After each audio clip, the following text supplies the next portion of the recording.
My theme song when I came back 3 years ago. For obvious reason. Now see, that's me. That's me right there.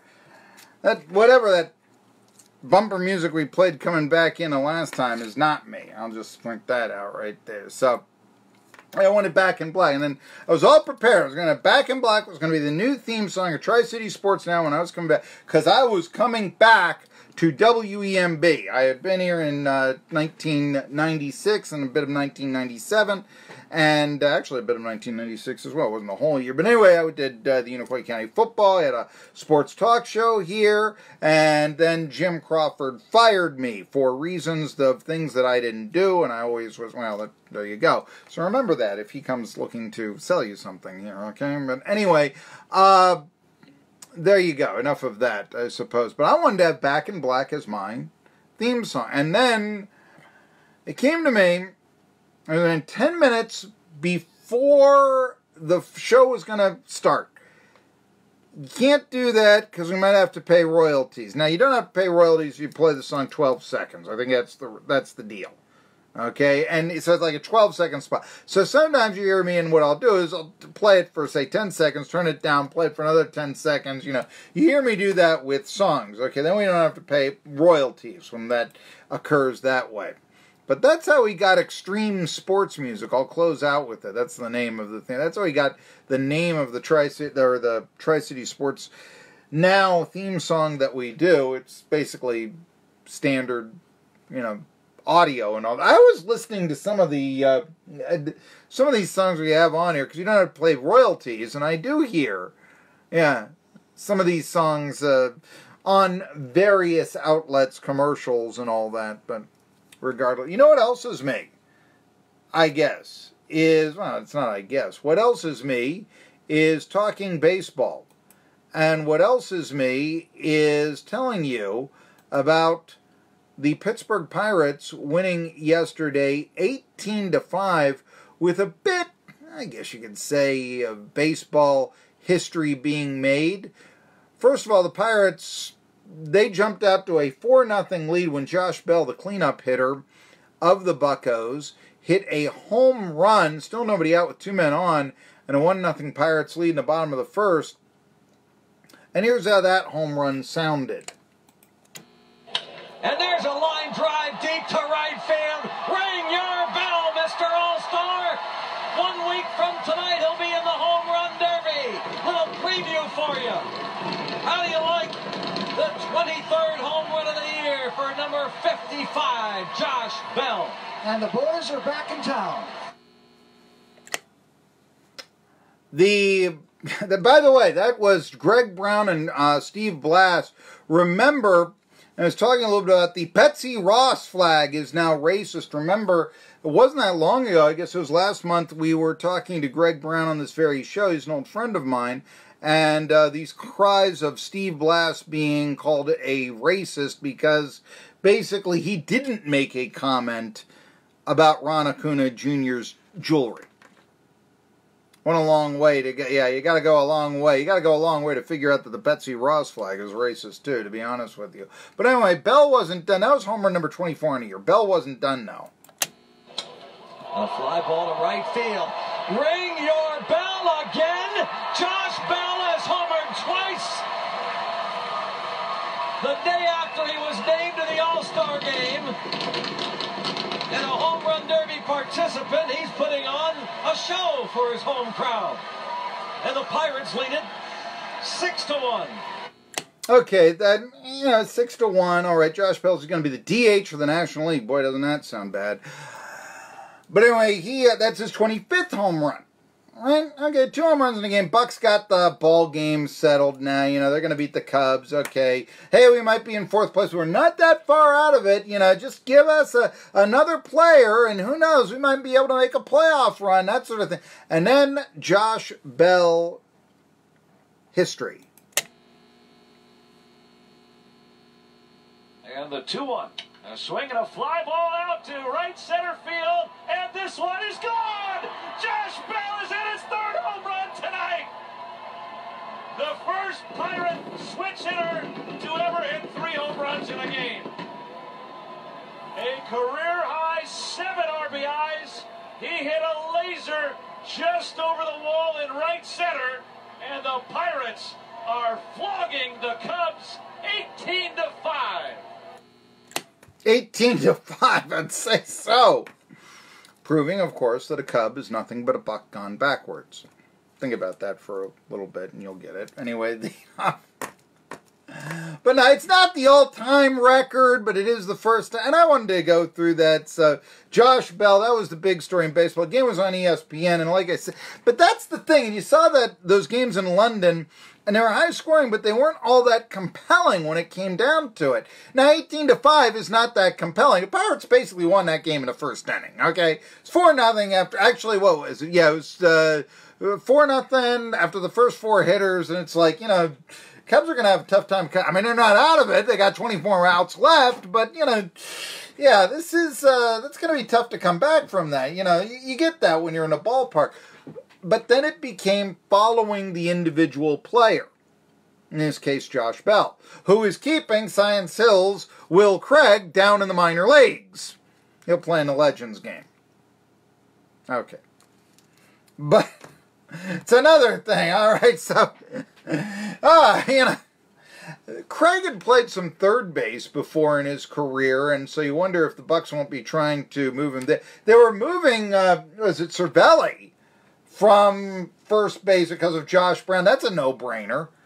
I mean, so it looks like Brett Bell is, the Pirates are not necessarily thinking, yes, Bell, he's having a wonderful season. Let's trade him and bring up Will Craig. Let's get more players and save money, which traditionally is how the Pirates operate. But it seems like now, you know, at least they're looking to be sticking around Bell. And by the way, it's probably important for marketing because you need a star to latch onto. The previous one was Andrew McCutchen, who hit 3 home runs in the game. I think he was the last Pirate to hit 3 home runs in a game. Of course, no switch hitter for the Bucks had done it before, but still. Anyway, star Joel Kiner. Did Parker ever do it? Clemente did. Darnell Coles did it. There's a name from the past. Yeah. Okay, but yes. Anyhow, just mentioning all of that. The like I said, Pirates dominate the Cubs, so they're now, what, 5 out, I think. Okay, so there you go. Also, I mentioned that we were going to talk a little bit about the local coach who hired a right-hand person, Mike Morell, who had a real rough year, the Elizabethton native, over at North Carolina, Asheville last year. He just hired a guy named Mike Vienza as his assistant coach. Now, Vienza actually has a pretty decent pedigree. Morell had worked with Vienza at Virginia Commonwealth and at Texas.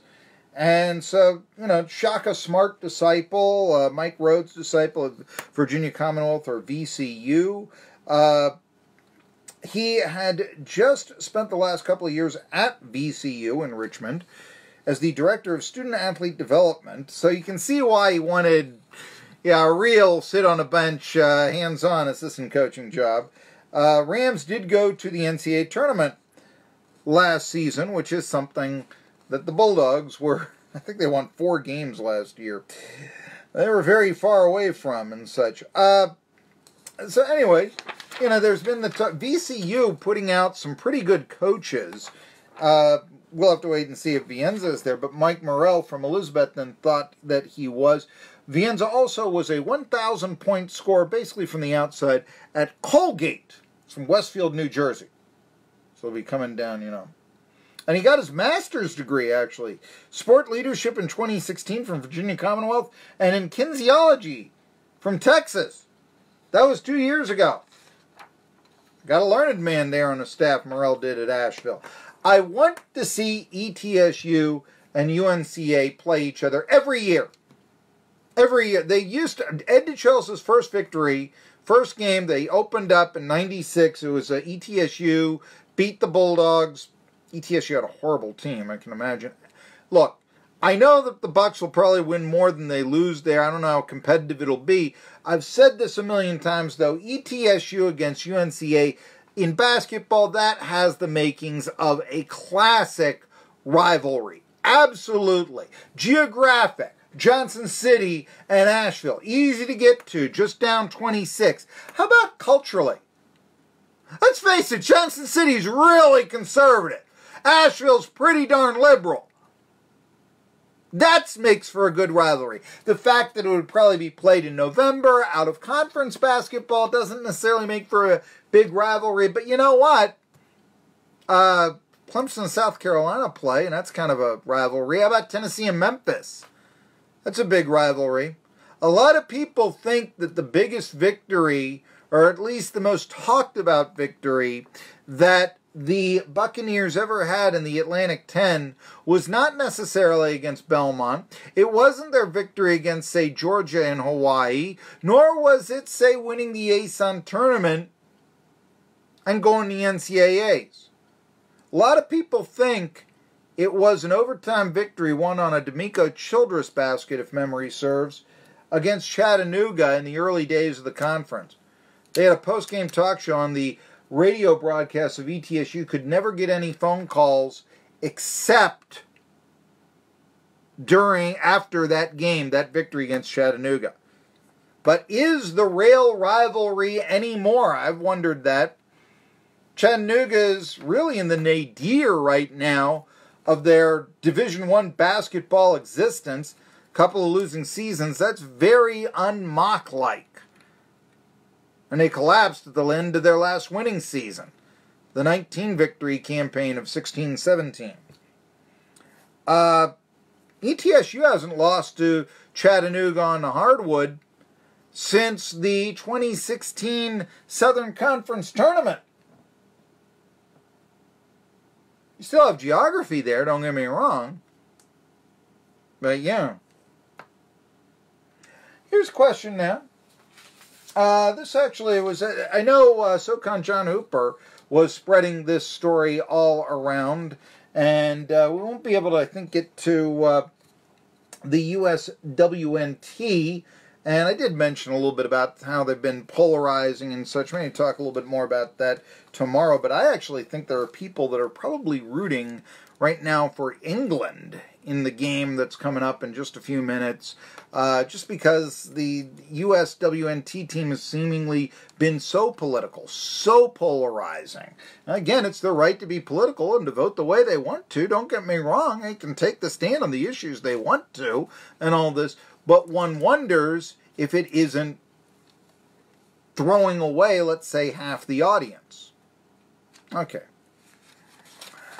I did want to say this. There's been a lot of talk. Josh Dobbs, former Tennessee quarterback, what will his role be with the Pittsburgh Steelers this upcoming year? Obviously, he'll back up Ben Roethlisberger.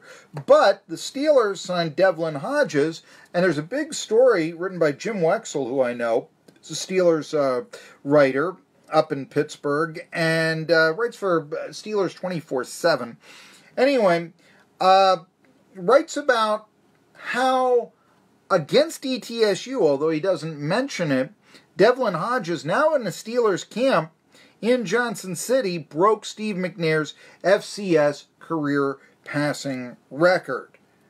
He's already, has Hodges, defeated Brogan Roback, who wasn't really expected to make the team, but was sort of one of those guys that just have around in training camp, because if you do need a third stringer, if somebody goes down, but he beat him out. And he also beat out Keller Christ, Tennessee's backup quarterback last year.